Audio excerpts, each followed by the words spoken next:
The landmark agreement to normalize relations between Israel and the United Arab Emirates, the UAE becoming only the third Arab country to establish formal ties with Israel, joining Egypt and Jordan. So what does this mean for the future of the Middle East? Joining me now to provide some insight, Daniel Shapiro, former U.S. ambassador to Israel under the Obama administration. Ambassador Shapiro, thank you so much for being with us tonight. Great to be with you. You called this deal good news, and you've said it's part of a bipartisan goal to normalize relations between Israel and Arab nations. But former Obama Deputy National Security Advisor Ben Rhodes tweeted, "This agreement enshrines what has been the emerging status quo in the region for a long time, including the total exclusion of the Palestinians, dressed up as an election eve achievement for two leaders who want Trump to win." So I want to ask you, does the Trump administration deserve credit for fostering this deal? And what do you think the implications are of it happening now? Well, certainly the Trump administration worked on it, and there's credit to be derived from that. As I said, this was a goal, or this has been a goal, of every administration going back at least 30 years, probably longer, to gradually expand the circle of Arab nations that normalize their relations with Israel. It's been supported by Republican and Democratic administrations. There's been progress during the Egyptian peace treaty and the Jordanian peace treaty. And it is true that over the last decade or so, Israel's relations with a number of Gulf states, and especially the United Arab Emirates, became closer and more developed, even while they remained unofficial and originally in the shadows, and then more recently a bit out in the open. So it wasn't as big of a leap for the United Arab Emirates to take the final step to normalize their relations with Israel. But it is a welcome step. It is good news in that it does expand the circle of nations in the region that Israel has normalized relations with. That's good for the United States, so that U.S. partners are partners with each other. That does reduce risk of conflict and create many opportunities for cooperation in business and science and technology and in security. Of course, these two nations share common enemies like Iran and jihadist movements. So it's definitely good news. Now, it is also important, though, that it be leveraged to re-energize progress toward a two-state solution that will achieve Palestinian rights for a state of their own and achieve Israel's desires to be secure and retain its Jewish and democratic character for the long term. That's why it was very important that the risk that unilateral annexation by Israel in the West Bank, which was on the table, be taken off the table. And I believe it's been taken off the table for a very long period of time, was included in this agreement. And the Trump administration, or if it's next year, the Biden administration, should shelve aspects of the Trump plan, which were not really a realistic two-state solution, and return to something that Palestinians and Israelis can both derive the outcomes they desire and deserve, which is a two-state solution that serves both parties' needs.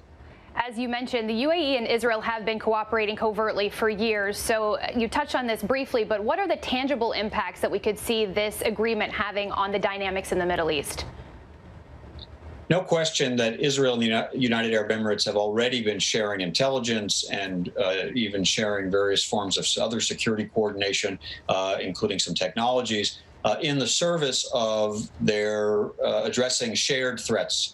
Number one, Iran, its threat of nuclear weapons, its threat by sponsoring proxies and threatening shipping and sponsoring terrorist organizations that threaten both of those nations and others in the region. That's been ongoing, but now it can be conducted even more openly. And that's a benefit to the coalition of countries, the United States is part of it, that believes Iran poses a serious threat to regional security.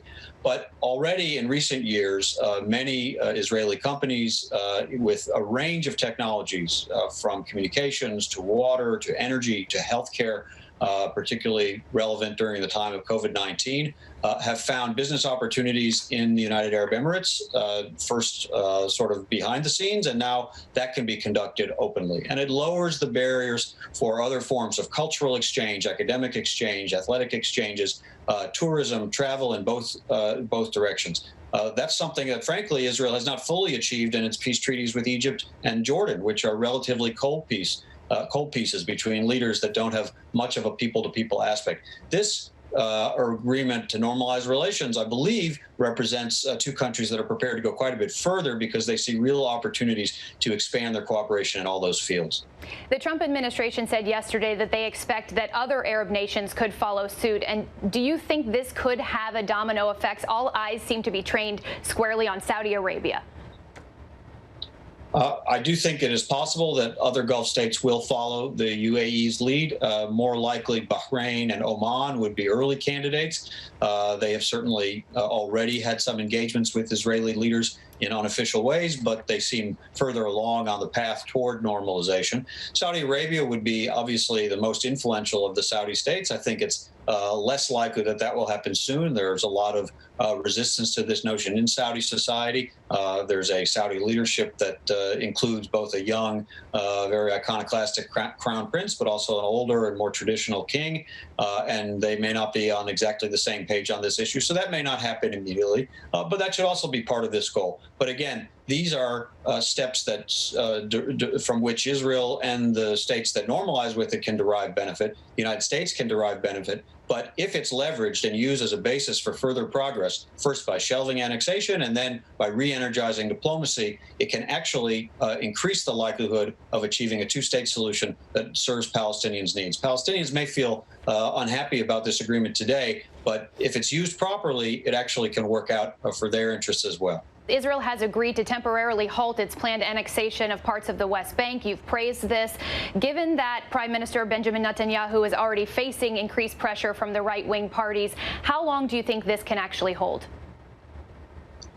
The threat of annexation to any remaining prospects for a two-state solution, which is critical for Israel's future, for Palestinians' future, and for American interests, was very severe. I've been a very harsh critic of the proposed annexation. It's opposed by virtually every leader of the Democratic Party in the United States, by many European nations, Arab nations, many in Israel even believe it would be very, very harmful. So it was something that should never have been put on the table. The Trump administration mistakenly included it as part of the plan that they announced in January of this year. Then there was a debate internally. Fortunately, it did not advance. And the good news is that this has been taken off the table. My understanding is that there's a very specific commitment for a significant period of time where this will not return. I hope that's permanent. Nobody can predict all scenarios in the future, but I don't see a scenario where the United Arab Emirates, having made this decision to normalize, specifically having proposed it to Israel as a choice, either you annex the West Bank or you can normalize with the United Arab Emirates, but you can't do both, is not going to find itself humiliated by Israel moving forward with annexation. Prime Minister Netanyahu may have to describe to various political supporters and members of his coalition in Israel that he still intends to try to do this in coordination with the United States.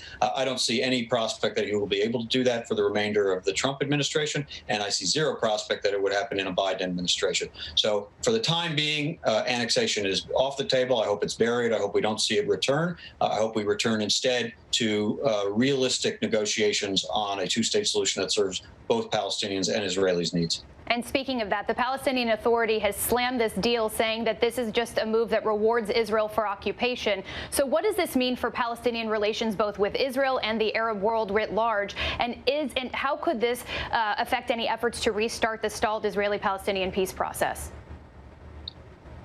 Palestinians are understandably disappointed. The Arab Peace Initiative, which all Arab League members had signed on to, placed the sequence that first a two-state solution would be achieved and then Arab states would normalize with Israel.